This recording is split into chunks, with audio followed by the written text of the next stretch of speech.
دوسری مثال سنیں، مثالی حکمران کیسے ہوا کرتے ہیں۔ اللہ اکبر، ایک ایک مثال بڑی عظیم ہے، سمجھ نہیں آتی بات کہاں سے شروع کروں کہاں ختم کروں، وقت بہت کم ہے۔ سیدنا عمر رضی اللہ عنہ کے پاس بحرین سے کستوری اور عنبر آیا ہے، خوشبو ہے۔ جناب عمر کہتے ہیں اللہ کی قسم میری خواہش ہے کہ بہترین وزن کرنے والی کوئی عورت مل جائے جو اس کستوری اور عنبر کی خوشبو کا وزن کر سکے، اور میں پھر ان کو اس خوشبو کو مسلمانوں میں ڈیوائڈ کر دوں۔ غور کیجیے گا اللہ سے ڈرنے والے کیسے ہوتے ہیں۔ آج تو کم تولنا ہمارا حسن بن چکا، آج تو نجائز منافع خوری ہمارا حسن بن چکا۔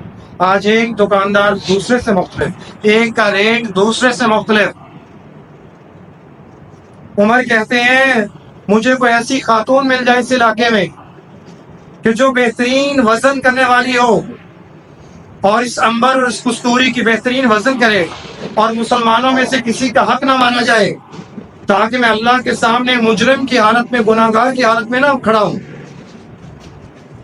آپ کی بیوی عاتقہ بنت زید بن عمر بن نفی کہتی ہے امیر المومنین میں بڑا اچھا وزن کر لیتی ہوں، لائے میں وزن کر دیتی ہوں۔ غور کیجیے گا، آج کمپیئر کیجیے گا اپنے دماغوں میں، یہ جمعہ پڑھنے آنا اور خالی خولی دامن لے کے چلے جانا، اس کا کوئی فائدہ نہیں۔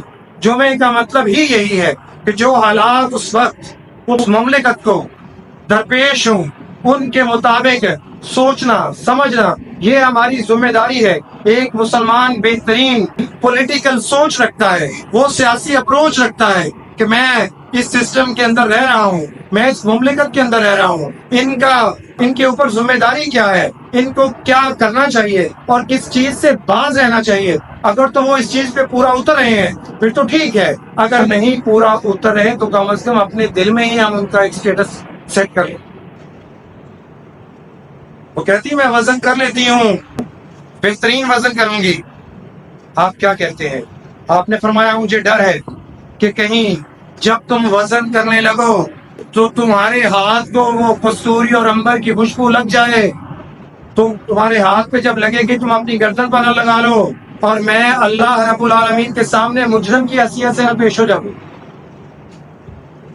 عمر کا ایمان اتنا بھی گوارا نہیں کرتا کہ تھوڑی سی خوشبو میری بیوی جب اس کا وزن کرنے لگے، اس کی ڈسٹریبیوشن کرنے لگے تو وہ لگ گئی تو میں اللہ کے سامنے کیا کہوں گا۔